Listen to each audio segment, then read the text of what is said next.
All right. Now we're still talking about the six nominals. Al-asma'u sitta. We introduced those last week, and we talked about how those six nominals have an unoriginal rule for i'rab. Yani, we said that i'rab, which is the trace that's left on the end of a word, brought about by some governing word. It has original signs, yani there are original traces, dhamma, fatha, kasra, sukun, and there are unoriginal traces like wow and alif and ya. These unoriginal signs of i'rab are due to the various structures of the Arabic words.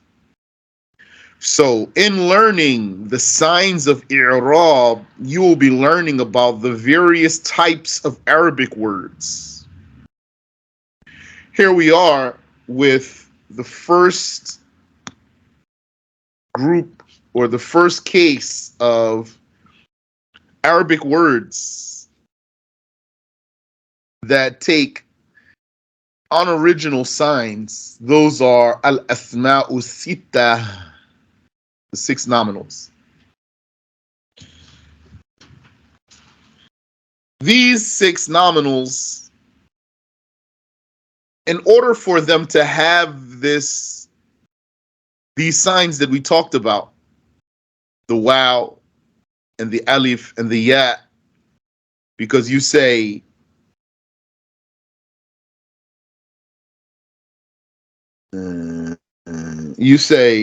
ja'a abuka wa ra'aytu abaka and marartu bi abika.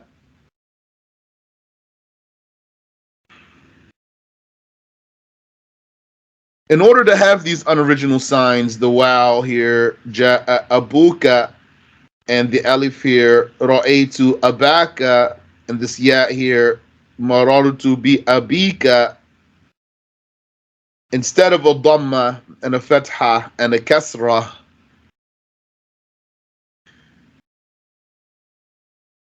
for these words to have these unoriginal signs, there are conditions that we're going to talk about today, insha'Allah ta'ala.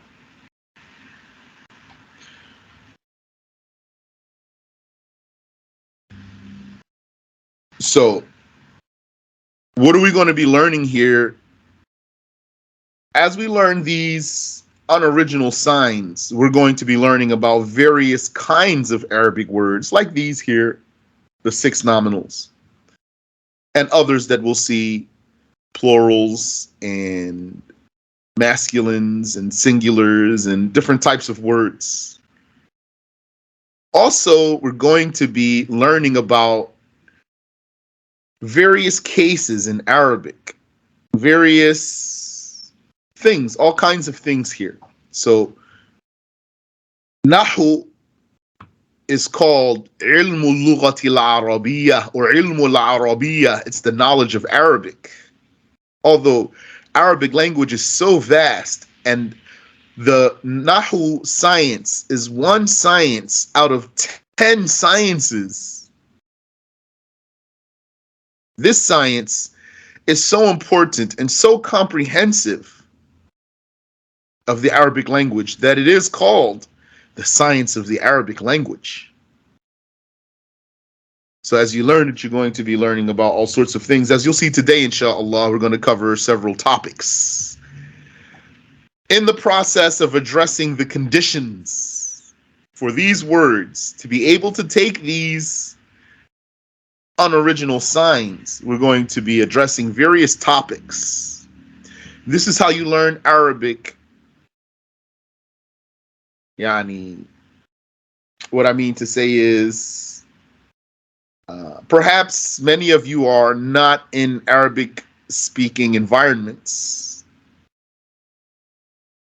And so, how are you learning Arabic? Yani, Allah, thanks to Him, you have been motivated. You stayed motivated thanks to Allah, not thanks to yourself. You stayed motivated to keep studying this Arabic, inshallah, until you die. Even if you didn't become speaking Arabic, you're just going to keep trying, inshallah ta'ala. May Allah reward you. I mean, so what are you going to be doing then? You're just going to be piecing things together and piecing things together. Then maybe you're going to find yourself in the Arabic speaking environment. You're going to have so many pieces. Not all of them, but so many pieces.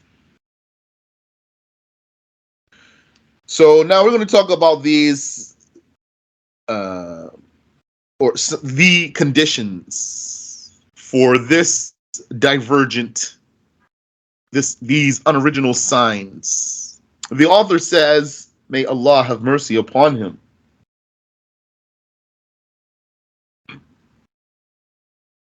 وشرط إعراب هذه الأسماء بالحروف المذكورة.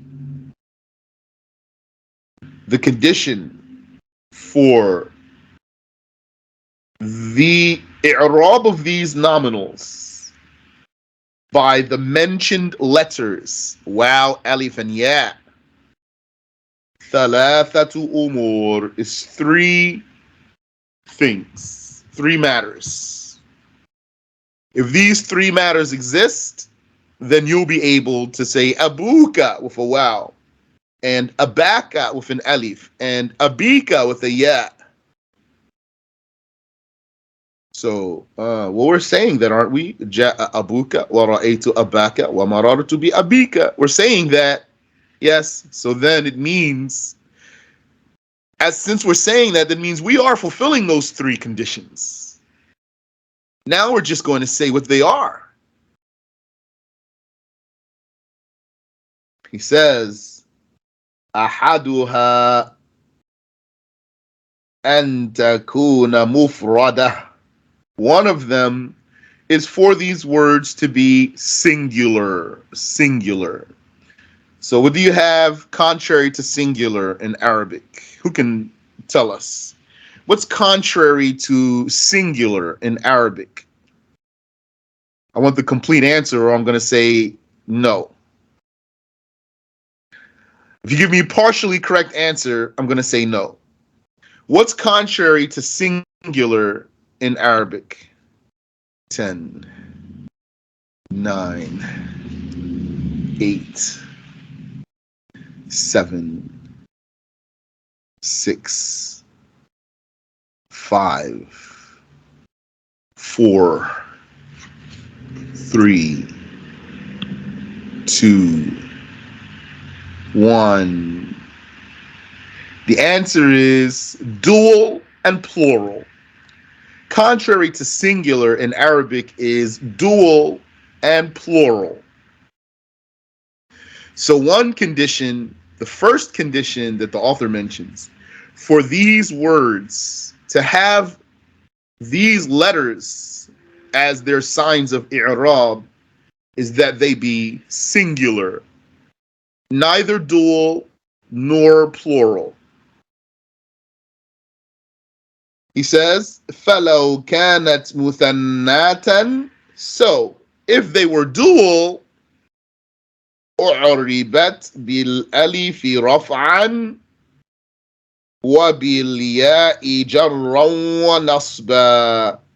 Then, their sign of i'rab will be by an alif when nominative in a state of rafa', when in the highest rank in the sentence, when it's in the highest rank in the sentence, the state of rafa', then they will have an alif as sign of rafa. And if they were in the other ranks, yani nasb or jar, so accusative or genitive, then their sign of i'rab would be a ya.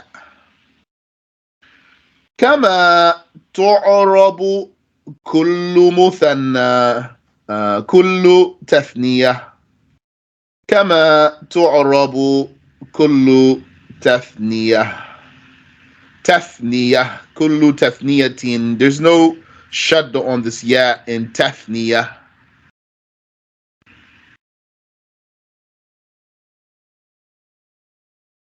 So don't say تثنية تثنية. Just like every dual in Arabic. تقول, you say جاءني أبوان. Two fathers came to me. So,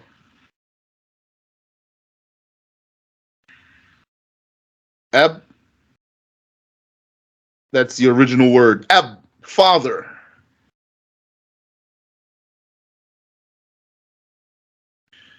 And for the dual, we want to bring an alif if it's in a state of rafa.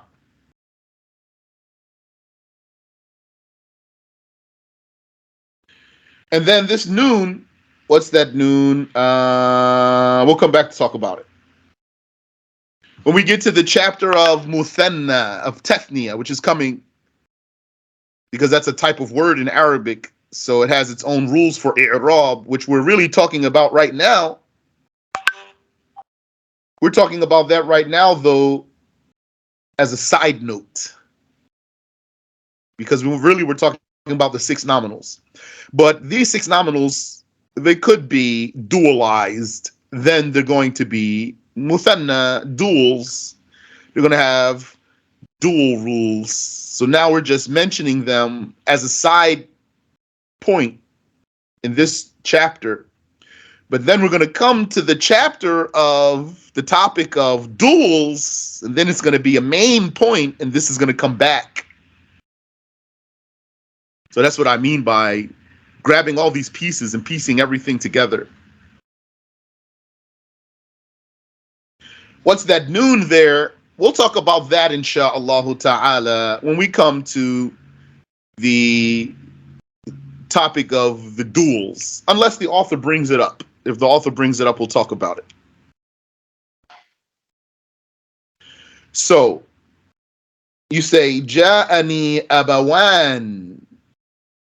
Two fathers came to me.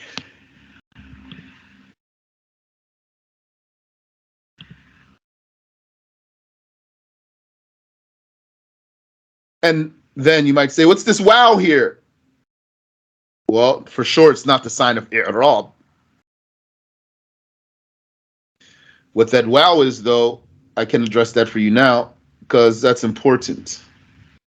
This word ab here, squeezing it in between the lines, you're familiar with the word ab, father. It's not ab, it's ab, father. But originally, the word is really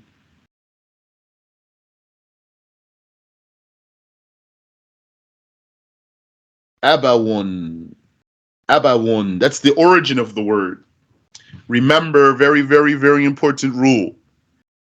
Arabic nominals, Arabic nouns, the asma are not less than 3 letters. Arabic nominals are not less than 3 letters. Arabic nominals are not less than 3 letters.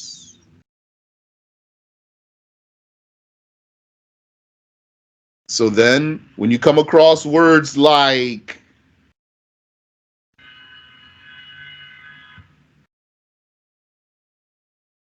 ab, or let's say yed, that's not one of the 6 nominals. Yed or dem. Yed, you know, yed means hand. Dem means blood. Blood. Dem. You might say, I thought all the Arabic nominals have to be at least 3 letters.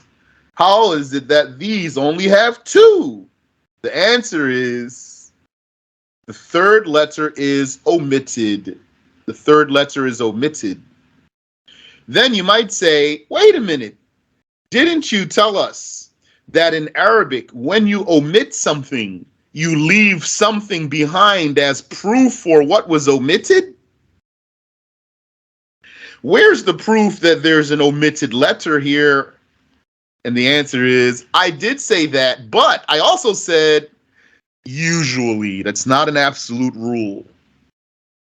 It's not an absolute rule that when you omit something in Arabic, you leave a proof behind to indicate that something was omitted. It's a usual rule.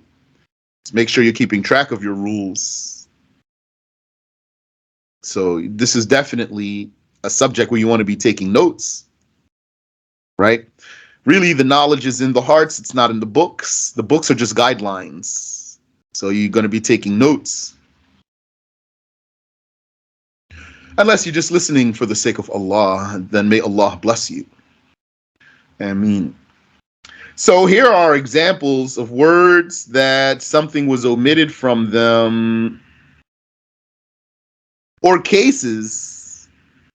Let me say, the omission, that's a big topic there. Here are cases where something is omitted without leaving a proof behind. So really there's 3 letters, original letters for these. If you want to look up eb in the dictionary, you need to know what's the third letter. If you want to look up yed, you need to know what's the third letter. And likewise, dem, you need to know what's the third letter there. Okay. So how would you know the third letter in these cases?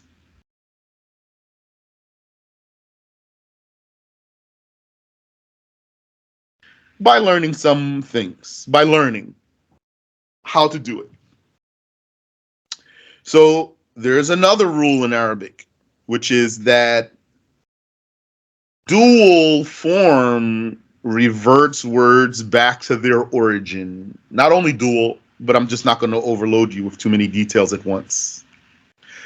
Dual form, amongst other things, reverts words back to their origins.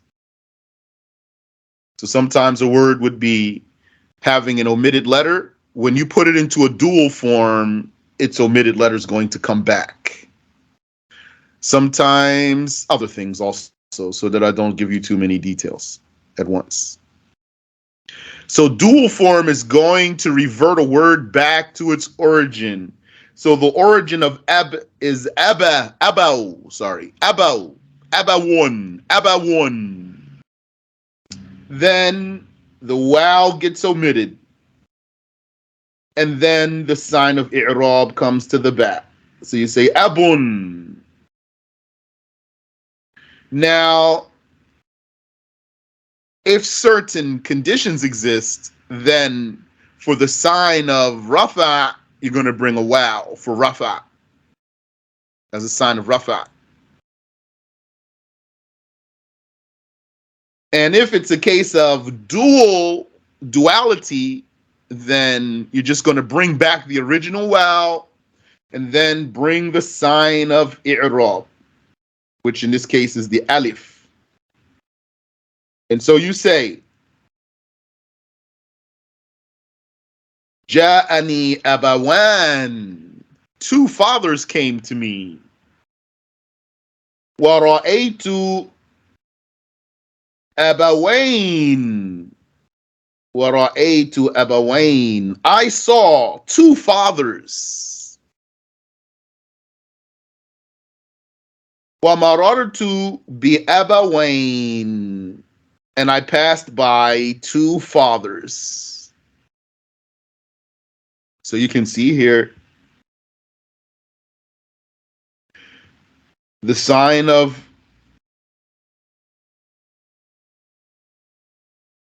nasb and the sign of jar are the same. أبوين أبوين رأيت أبوين ومررت بأبوين.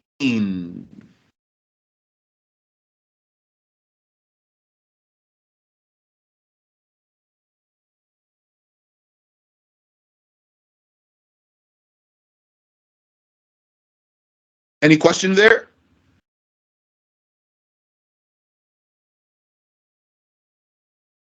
So if you're already familiar with the dual form in Arabic, then this is clear for you. No problem. Thank you, Swab. Um, I'm familiar with the dual form, but it's still kind of confusing. I think maybe because I came in a little late. I understand that. Okay, so a nominal word in Arabic cannot have less than three letters, Correct. and we find out the like the origin of the word. We find in its mu'annath, In Muthanna. in the muthanna, right? Thank you. Yes. Amongst other things, yes. In the dual form, yes, amongst other things, but we're not getting overloaded right. Um, and okay, so then right now, and then that the jezm and then will it be called the jezm here? No, Jazm is not going to apply here because jazm is only for verbs. it's what is it? What is it called? Uh, Jar, jar. Okay, so then the yes, thank you. And the jar and the mansub are the same when it comes to these specific verbs, the six nominals, or is that yes. what you're saying? And no, in all cases of dual. That's the rule for duality. The sign of jar and the sign of nasb in the cases of duality are the same. Okay. Okay, yes. And that was everything? Did I miss something? So that's all we mentioned. Okay, perfect. Yes, then I understand now. So, Okay. but Okay. Bismillah. So then he goes on to say,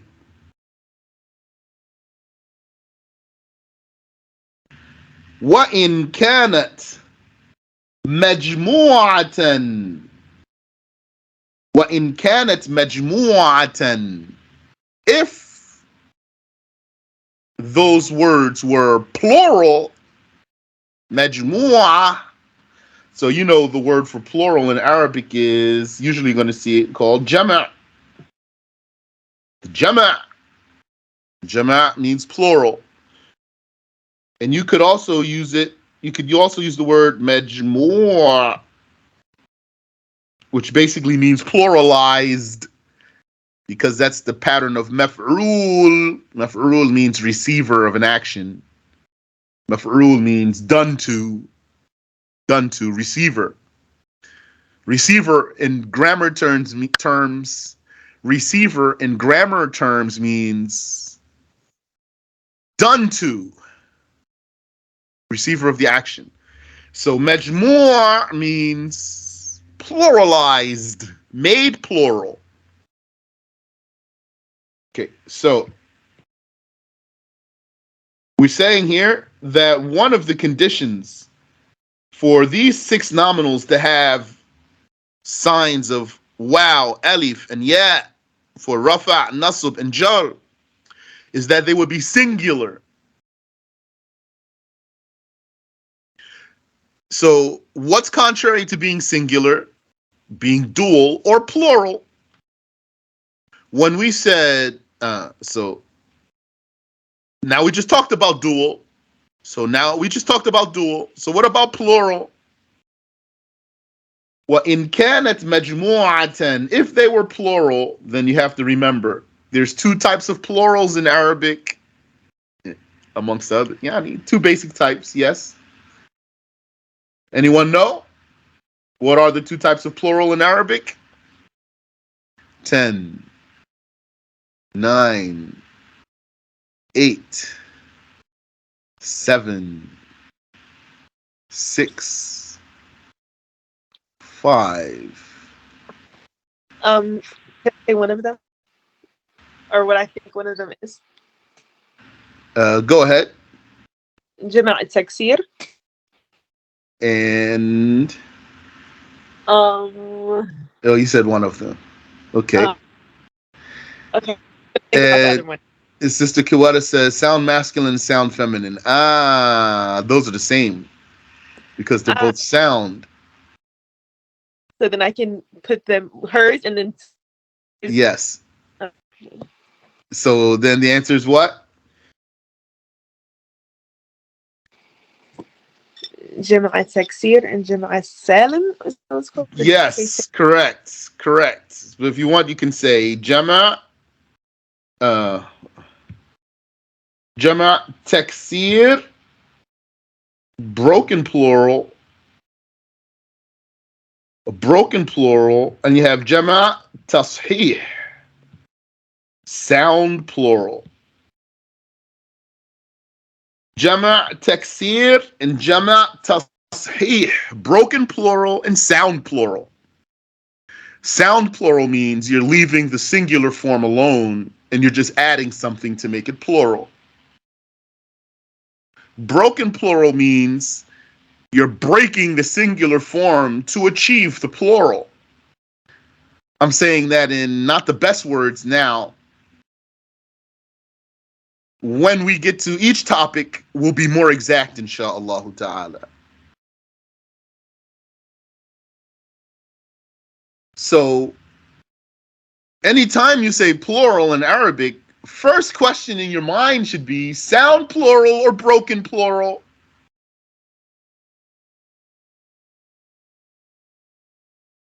And then from there, you have different types. So you see how vast Arabic is? Because you have sound masculine and sound feminine. And you have, for Jam'u Taksir, you have also different types also. So Arabic keeps branching and keep branching and keeps branching. So he says, وَإِنْ كَانَتْ مَجْمُوعَةً, if they were pluralized, how?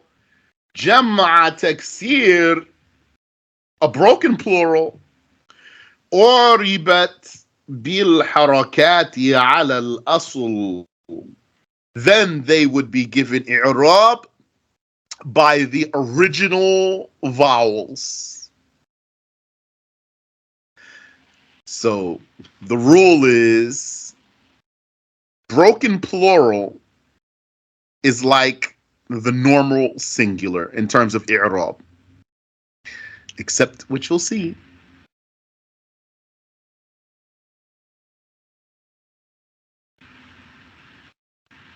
Kakolika, like for you to say, Ja'ani aba'uk, aba'uk, your fathers came. Aba'uk, your fathers came. Now, of course, it's just an example, because you might say, how could you have more than one father? Not the way the non-Muslims talk about that today, in a very bad, invalid way. But you could have more than one father by having a father and a grandfather, or your uncles also could be called your fathers in Arabic. Uncles are types of fathers, and aunts are types of mothers. So if you're talking about your father with his brothers, those are in Arabic aba'uk, your fathers. Or your mother with her sisters, those are ummahatuk, your mothers. That's one way you could explain that. So ja'ani aba'uk, your fathers came. So here's the sign of i'rab, a normal dhamma. Aba'uk, the aba, the plural of ab. So ab, singular, it's a broken plural, or one of them is aba. You can spell it this way. Aba. Two alifs there, stretching both of them. Aba. And a hamza at the end. Hamza makes the sound stop. It makes the air stop also. Aba. So then, ja'ani aba'uk. Now you see the way I wrote aba here. This is correct. And when you look here, you see a wow. You might say, where'd that wow come from?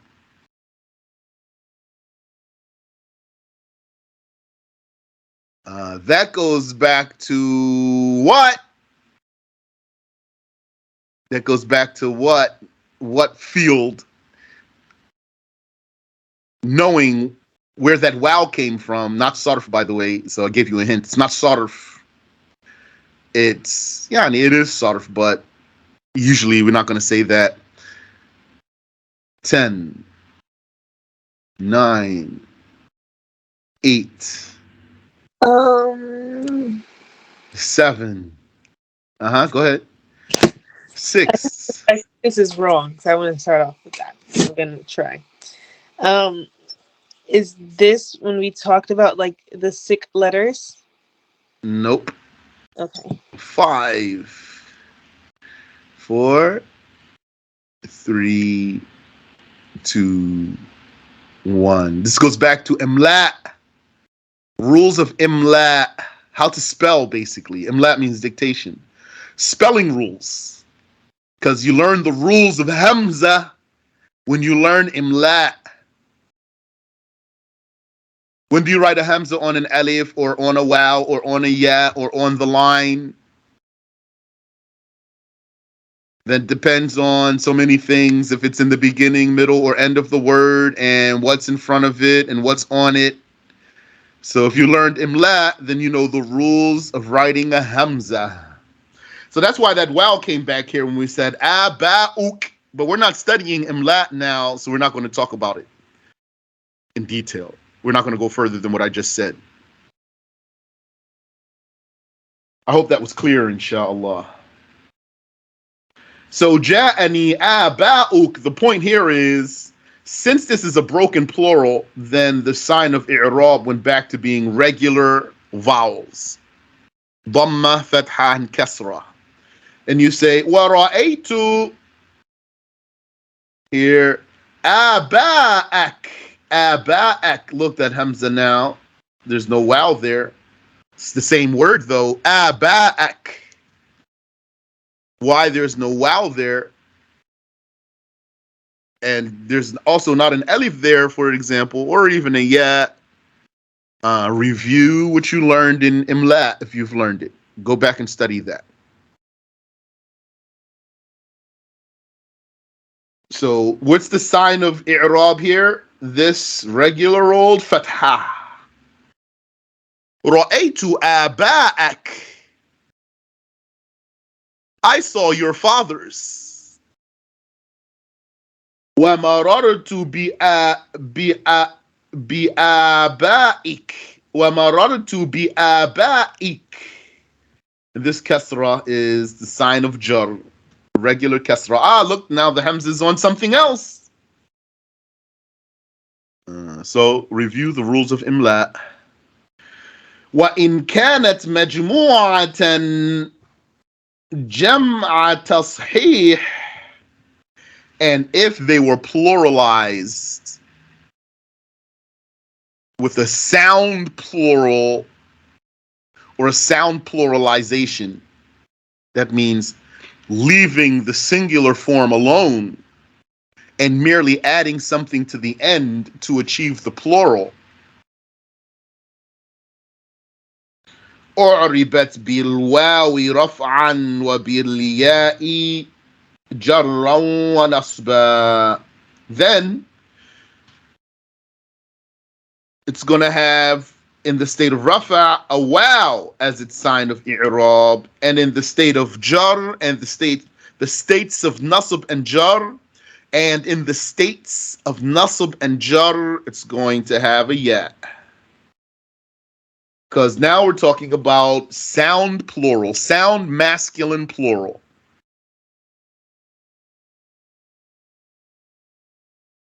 Taqul, you say, Ja'ani abun.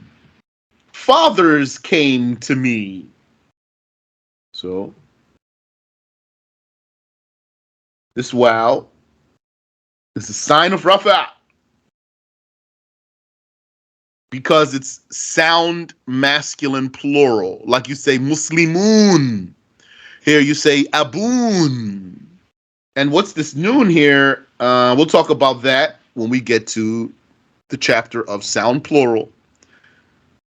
But now, take note that that noon here is the same noon that's in the dual form. Even though dual noon has a kasra, you're going to see it's the same noon. So when we come to it, we'll talk about it. Wara'aytu abin. So that, I saw fathers. That's the sign of nasab, accusative case. Wa marartu bi abin. And I passed by fathers. And that's the same also. So here, again, nasab and jar had the same sign. Marartu ra'aytu abin wa marartu bi abin.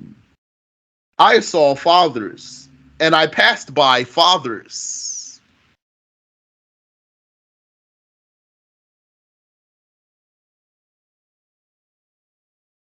Is that clear? Any question there?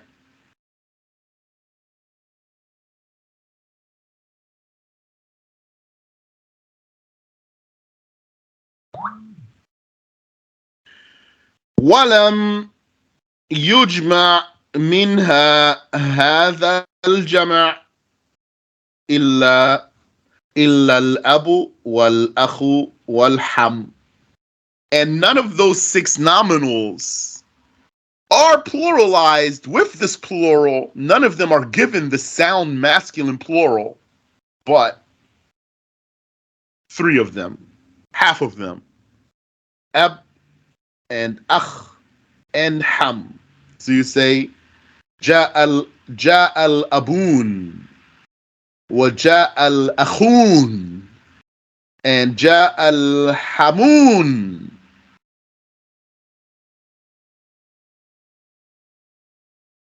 You might not hear that a lot though, but it's valid. If you spoke like that, it's valid. If you speak like that with a common Arab these days, it's high likelihood that it's not familiar to him. Only if he studies naHw, he would be knowing that. Otherwise, he would know aba and, for example, ikhwa or ikhwan as plurals. And right there, you got a hint to something, which is you cannot make anything with a sound masculine plural. So sound masculine plural has its own conditions. Just like these six nominals have conditions. So we're going to learn about all of that. When you learn all these conditions like that, you're going to be piecing the Arabic language together. So we're done with that condition, which is to be singular. The first condition for the six nominals to take those letters as i'rab that we talked about is that they would be singular. If they are dual, then they take the rules of duality. So you'll review the rules of duality if you know them. And if they are and if they're plural, then you need to look. Are they broken plurals or sound plurals? If it's broken plural, then it takes regular vowels as i'rab signs. And if it's sound masculine plural, it's going to take the rules of sound masculine plural. الثاني أن تكون مكبرة. The second condition is that these six nominals would be, let's say, magnified.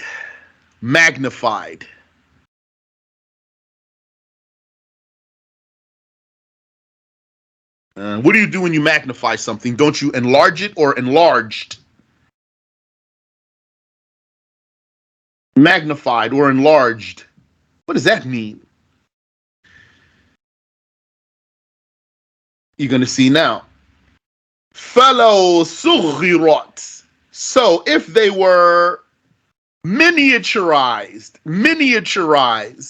if they were miniaturized, أُعْرِبَتْ بِالْحَرَكَاتِ, then their sign of i'rab would also be by regular vowels. naHw, such as جاءني أبيك ورأيت أبيك ومررت بأبيك. جاءني أبيك, your small father came to me. Your small father. So sughirat means, now we're talking about the case called tasghir.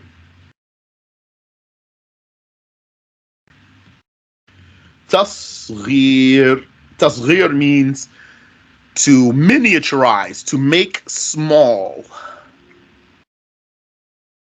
So that's a way of turning a noun into an adjective with the expressed meaning of miniaturization, a small version of whatever is that word. So, for example, if someone's name was Abid, slave, then if you miniaturize Abid, you'd say Ubaid. Ubaid. Now that means small slave. If someone's name was Jannah, garden, if you miniaturize it, it becomes Junaina. Junaina. Small garden. Junaina. That's called tasghir. In the summary of obligatory knowledge, we learned that it's haram to do that to the name of a prophet. It's haram. And if you do it to belittle a prophet, it's kufr. Like you can't say about Prophet Musa, Muwaisa. That means small Musa, little Musa. Little Musa. And you can't say about Prophet Isa, Uwaisa, little Isa.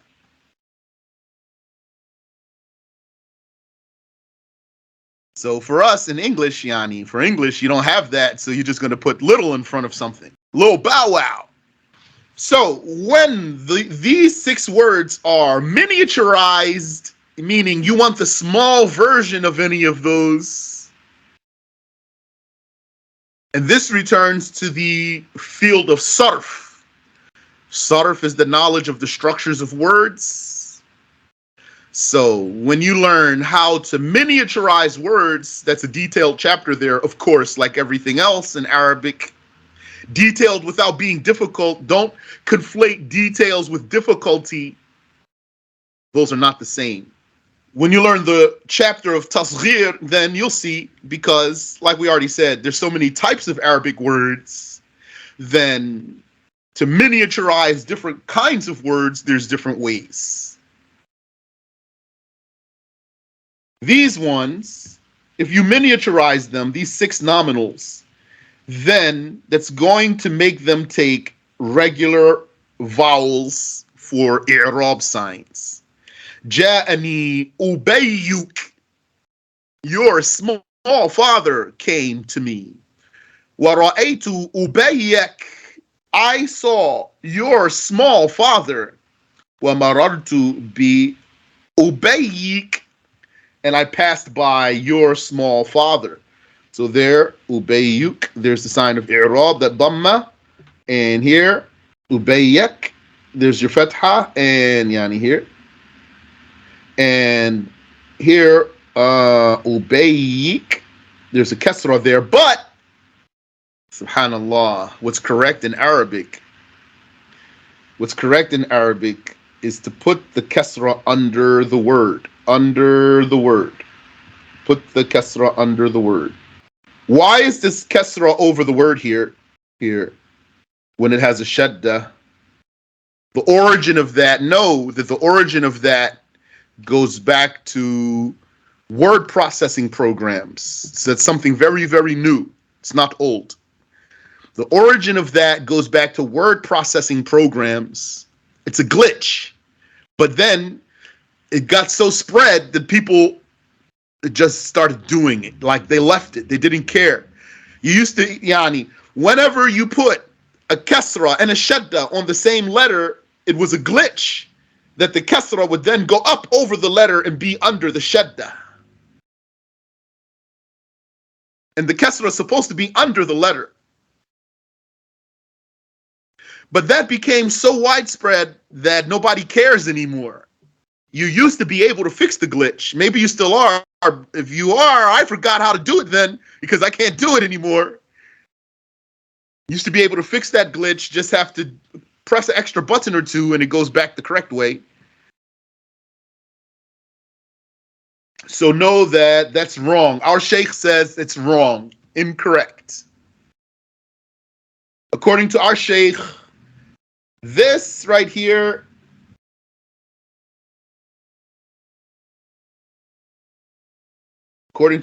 this right here, which is commonly regarded as a kasra because of being underneath of that shadda, according to our sheikh, that's a fatha.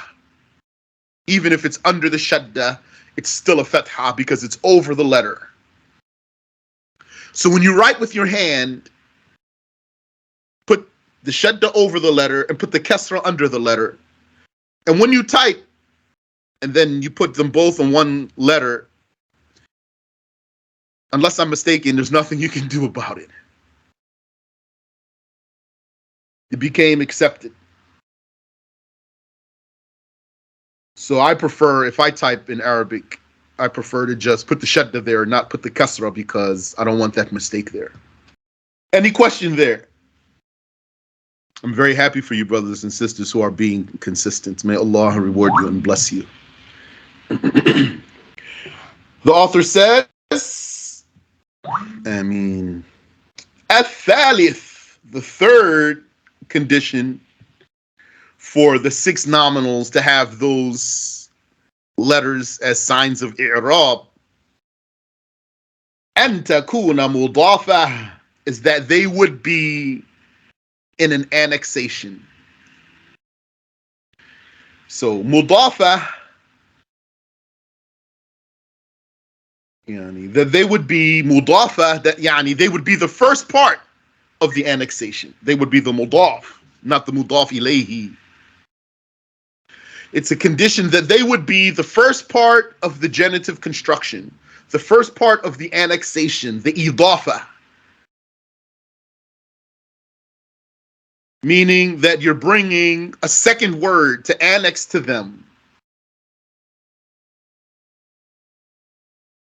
So the idafa, as you know, that's a type of compound. We talked about that last week.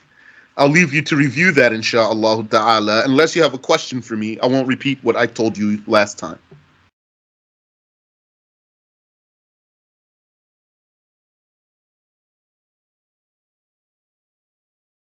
فَلَوْ كَانَتْ مُفْرَدَةً, so had they been singular, but this is singular with a different meaning. It's not singular as opposed to dual and plural. This is singular as opposed to being compound.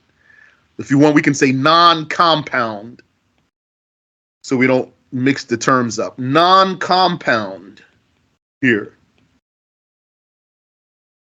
Had they been non-compound, غَيْرَ مُضَافَةٍ, he clarified himself more right there. مُفْرَدَةً غَيْرَ مُضَافَةٍ, he said the same thing twice. مُفْرَدَةً غَيْرَ مُضَافَةٍ, had they been non-compound, singular, meaning non-compound. أُعْرِبَتْ أيضا بالحركات. Then they also would have the regular vowels as i'rab signs. نحو, such as هذا أب ورأيت أبا ومررت بأب. This is a father, and I saw a father, and I passed by a father.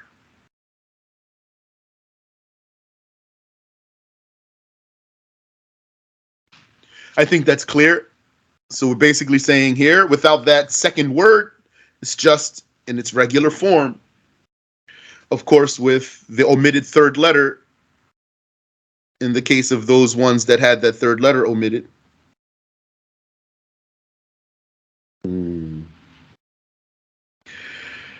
ولهذا الشرط ولهذا الشرط الأخير.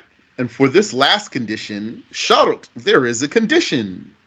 For this last condition of being a mudaf, the first part of the genitive construction, there's a condition. وهو أن يكون المضاف إليه, which is that the mudaf ilayhi, the second word, would be غير ياء المتكلم, not the ya for the speaker, not the ya, the first person ya, the ya of the speaker, ya ul mutakallim, the ya of the speaker. فإن كان يا المتكلم, so if that mudaf ilayhi, the second part of the compound, were the ya of the speaker, أُعْرِبَتْ أيضا بالحركات, it would also then have regular vowels as its i'rab signs.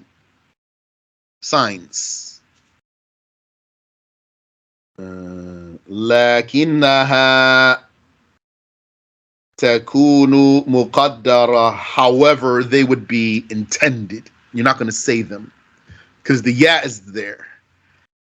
We'll see right now. تقول, you say. Is Dr. Yusuf here?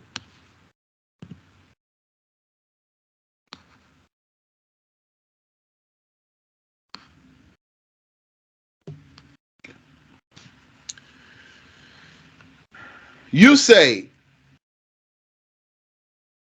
هذا أبي, this is my father. So the ya that means mine, the possessive ya. This is my father. So that ya, that's the ya of the speaker.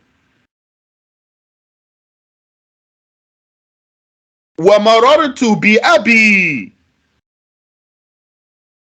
and I passed by my father.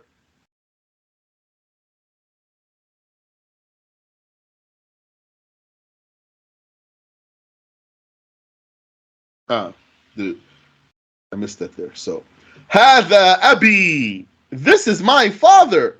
Here.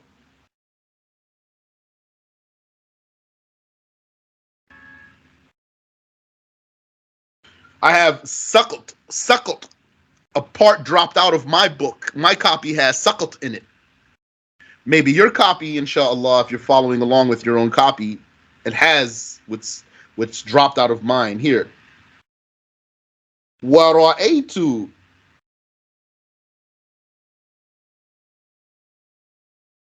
Abi, and I saw my father.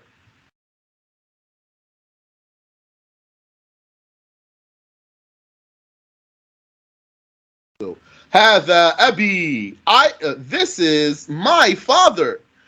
وَرَأَيْتُ أبي, I saw my father. وَمَرَرْتُ بِأَبِي, and I passed by my father.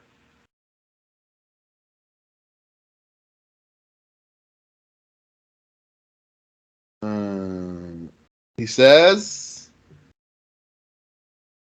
فيكون آخرها مكسورا في الأحوال الثلاثة.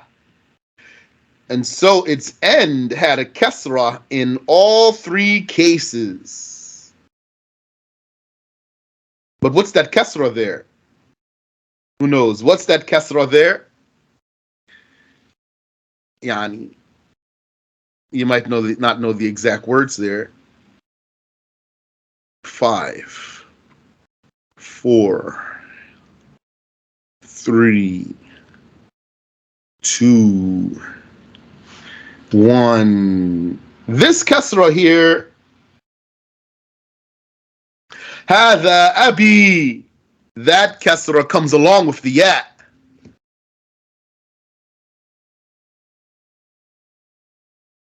And رأيت أبي. And marartu bi abi. That kasra comes along with the ya. Don't you remember when we talked about the past tense verb? We said, you say daraba, right? There's a fatha. But then when you bring the wow for the plural, that wow really comes along with its dhamma. So when that wow suffixes, that dhamma just pushes the fatha right out of there. And you say darabu. The wow comes along with its dhamma. Likewise, this ya comes along with its kasra. So it's like there was Ab there with his dhamma, abun.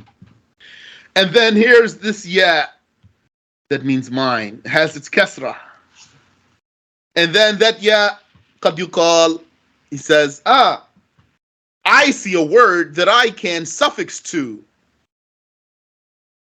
And the kasra says, but wait, I'm with you. There's no space for me there. What am I going to do? And so the ya says, don't worry, we'll just knock that dhamma right out the way. And then connects to the ba, just knocks that dhamma out and brings its kasra. So you say, Abi.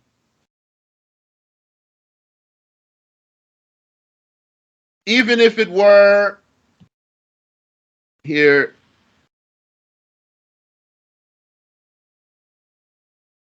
what if you said, marartu bi abin? Bi abin, there's kasra there. And then this ya wants to suffix to that word there. So that qad yuqal ya comes along, says, oh, there's one right there.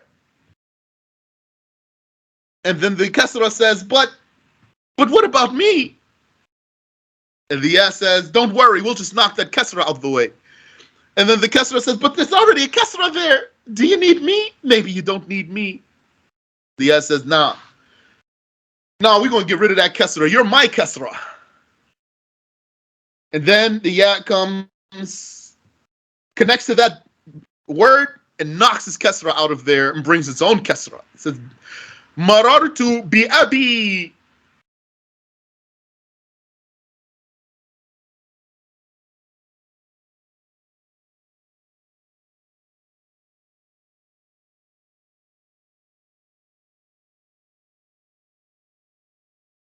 And so that vowel that gets knocked out because the ya comes with its own kasra, we're intending it. We're not going to say it.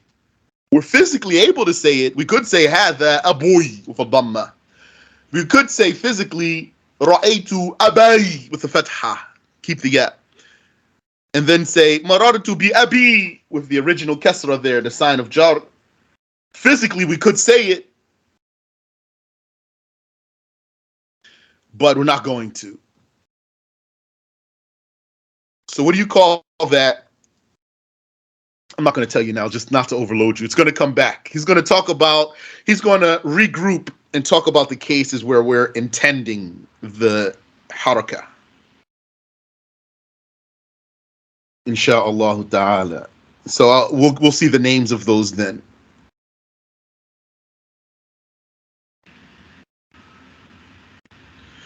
He says, فيكون آخرها مكسورا في الأحوال الثلاثة. And so its end will be with a kasra in the three cases, because that kasra comes along with its ya. وَالْحَرَكَاتُ مُقَدَّرَةٌ فِيهِ. And the vowels will be intended. I mean, here, he means the i'rab vowels, the signs of i'rab, they will be intended. كما تقدر في جميع الأسماء المضافة إلى الياء. Like is the case of every idafa, every mudaf, every first part of the genitive construction whose annexed word is a ya. Any word. Doesn't have to be these six. Any word. When that ya is the mudaf ilayhi, then this is the rule and this is the judgment. Like if you said Beiti, Hadha Beiti. Beit is not one of the six nominals. Al-Asma'u Sitta. Hadha Beiti. Ra'aytu Beiti. Marartu bi Beiti. Always going to be the same judgment.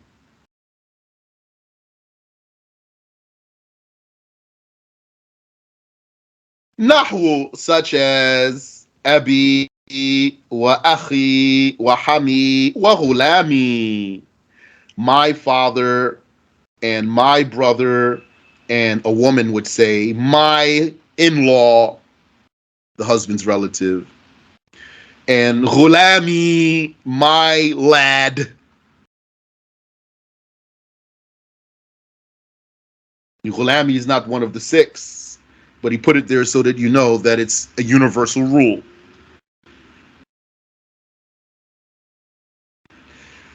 All right, let's finish this so that. All right, let's see. I really want to, if we can, get down to here. I think we're going over time. What do you think, Yani?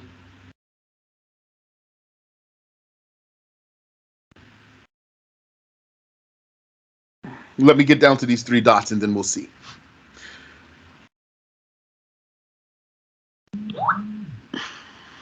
Okay. واستغنيت عن اشتراط هذه الشروط لكوني لفظت بها مفردة مكبرة مضافة إلى غير ياء المتكلم. He says, what he's saying here is like he's answering an objection. So what if someone said, all these conditions, all these details, in your original text, you didn't say all of that. How am I supposed to know all of that? Just from your original text, when you explain, you say all of these details. So he's answering, he says, وَاسْتَغْنَيْتُ عَنِ اشْتِرَاطِ هَذِهِ الشُّرُوطِ. What freed me from making these conditions a condition in the text, in the original text. I mentioned them now in the elaborated explanation, but in the original text, I didn't say anything about them. Am I justified? He's saying, I am justified. لكوني لفظت بها مفردة مكبرة مضافة إلى غير ياء المتكلم. Because when I said those words, I said them singular and enlarged and annexed to not a ya. So I produced them with their conditions. I just didn't say what the conditions are. My producing them with their conditions freed me from, justified for me to not elaborate about these details in the original text.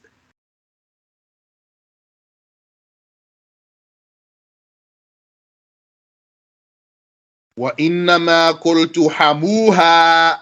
And I only said in the original text, حَمُوهَا, with the pronoun, the feminine pronoun. فأضفت الحم إلى ضمير المؤنث. I made the annexed pronoun in the case of ham a feminine pronoun لأبين أن الحم أقارب الزوج أقارب زوج المرأة so that I would clarify that the hem in Arabic language is or yani, refers to the relatives, the kin of the husband of the woman's husband. كأبيه, like his father. وعمه, and his uncle. وابن عمه, and his cousin. على أنه ربما أطلق على أقارب الزوجة, although it could possibly be used to refer to the wife's relatives. Then you'd say hamuhu, his in-laws. Walhan, and as for han, hanuha or hanuhu, qil, it was said that it means ismun yukna bihi an asma'il ajnas. It's a name, a word, a noun to indirectly refer to common nouns. Common nouns. Karajulin, like man, rajul, wa faras, and horse, wa ghayri dhalik, and other than that. Waqil, and it was said to mean amma yustaqbahu tasrihu bih, to refer to what is taboo, meaning what is ugly, to be explicit about it. Waqil anil farji khassa, that it refers to the private part in particular. Okay, let's cover this last paragraph here, and then we'll be finished with the six nominals. وَالْأَفْصَحُ اسْتِعْمَالُ الْهَنِي كَغَدٍ, and the most eloquent, al-afsah, afsah, fa, sad, ha, fa, sad, ha, it means to be clear when you speak, to elaborate or to enunciate or to be eloquent in meaning. That's why Arabic languages, the original Arabic languages, al-fusha. You want to learn fusha. Al-fusha.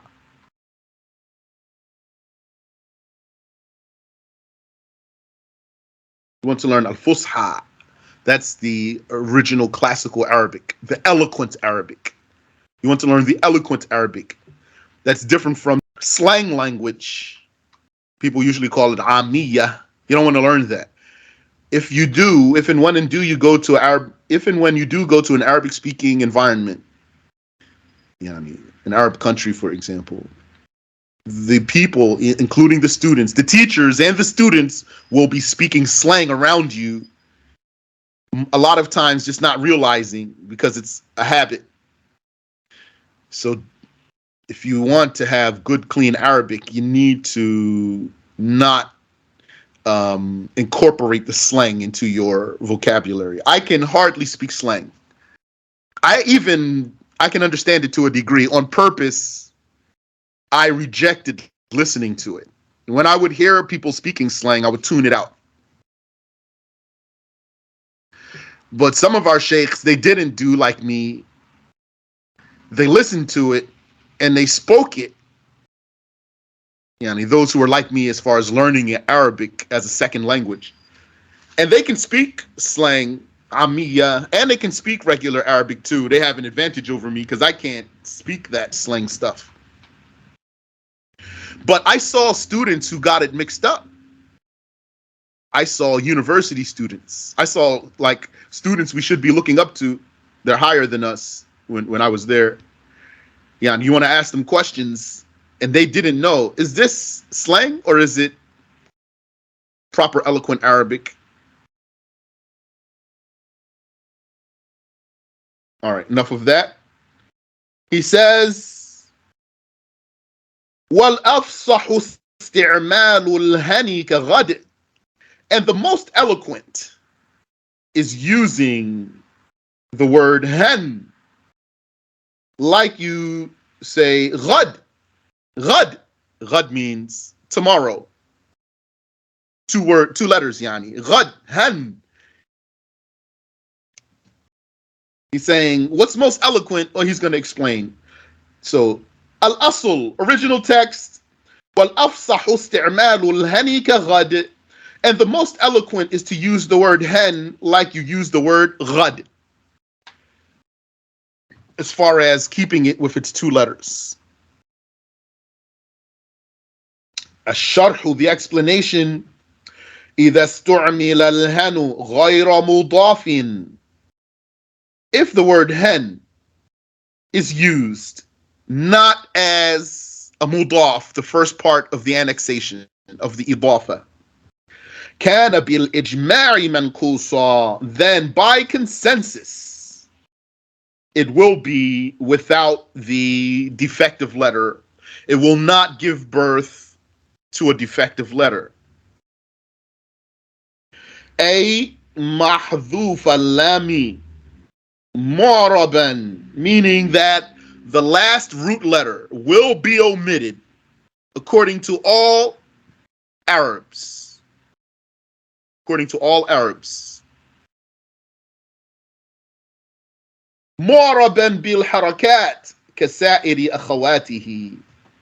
It will then have i'rab by regular vowels, like the rest of its akhawatihi, sisters, like the rest of its sisters, the rest of its counterparts, yani the other 5 nominals in this group, this collection. Taqul, you say, هذا hen, this is a hen. وَرَأَيْتُ هَنَا, and I saw a hen. وَمَرَرْتُ بِهَنْ, and I passed by a hen. كما تقول, just like you would say, يعجبني غد, tomorrow impresses me. وأصوم غدا, and I will fast tomorrow. واعتكفت في غد, and I will do i'tikaf in the morrow, yani tomorrow. In the morrow, yani tomorrow. Okay, so right there, what is he saying? He's saying, okay, if there's no idafa here, then the case, we already covered it. It's just going to follow the regular rule we already know. Wouldn't you say, هذا أب ورأيت أبا ومررت بأب, هذا أب, and هذا أخ ورأيت أخا ومررت بأخ.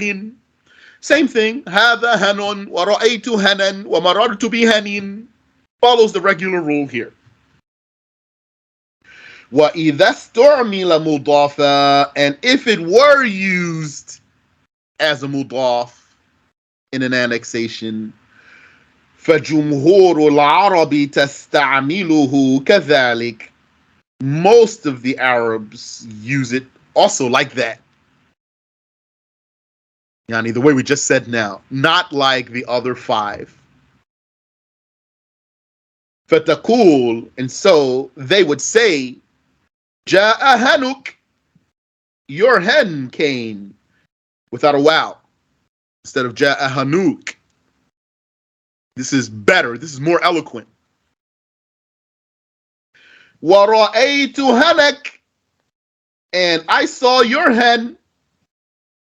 وَمَرَرْتُ بِهَنِكَ, and I passed by your hen. Instead of رَأَيْتُ هَنَكَ and مَرَرْتُ بِهَنِيكَ. كَمَا يَفْعَلُونَ فِي غَدِكَ, just like they would do with غَد, tomorrow, your tomorrow, غَدِكَ, your tomorrow. They don't say, no Arabs say غَدِكَ. or ghaduka or ghadaka, they just say ghaduka, ghadika, ghaduka. So like they use the word ghad, the best, the most eloquent is to use the word hen like that, not like the other 5 nominals. وَبَعْضُهُمْ يُجْرِيهِ مُجْرَى أَبٍ وَأَخٍ. And some of them, some Arabs, they make it run the course of ab and akh. فَيُعْرِبُهُ بِالْحُرُوفِ الثَّلَاثَةِ. And so those Arabs would, or such an Arab would, give the word hen i'rab by those 3 letters. فَيَقُول, so he would say, هَذَا هَنُوكَ وَرَأَيْتُ هَنَاكَ. هَذَا هَنُوكَ, this is your hen. وَرَأَيْتُ هَنَاكَ, and I saw your hen. وَمَرَرْتُ بِهَنِيكَ, and I passed by your hen. وَهِيَ لُغَةٌ قَلِيلَةٌ, and it is a rare dialect, a little used dialect. ذكرها سيبويه. Sibawayh mentioned it. He confirmed it. وَلَمْ يَطَّلِعْ عَلَيْهَا الْفَرَّاء, and Al-Farra was not even aware of it. وَلَا الزَّجَّاجِي, nor was الزَّجَّاجِي aware of it. فَأَسْقَطَاهُ مِنْ عِدَّةِ هَذِهِ الْأَسْمَاءِ, and therefore they dropped it from the count of these nominals. وَعَدَّاهَا خَمْسَةً, and so they counted them only as 5, like what's in Al-Ajurumiyah. He says, "Well, asma'ul khamsa," the 5 nominals. I personally don't know another naHw book that mentions the 5 nominals, but Al-Ajurumiyah. All the ones that I know, they mention 6. And then when they talk about hen, they talk about what the author says here. In Al-Ajurumiyah, he mentions 5, and he doesn't talk about hen at all. Maybe because he doesn't want to go into these details.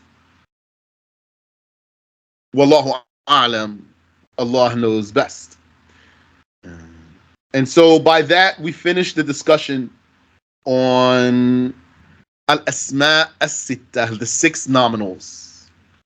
The next topic for next week, if Allah gives us the life and the means, is to talk about the dual form, Al-Muthanna. So if you have anything, if you have a question that I can answer for you, I'll be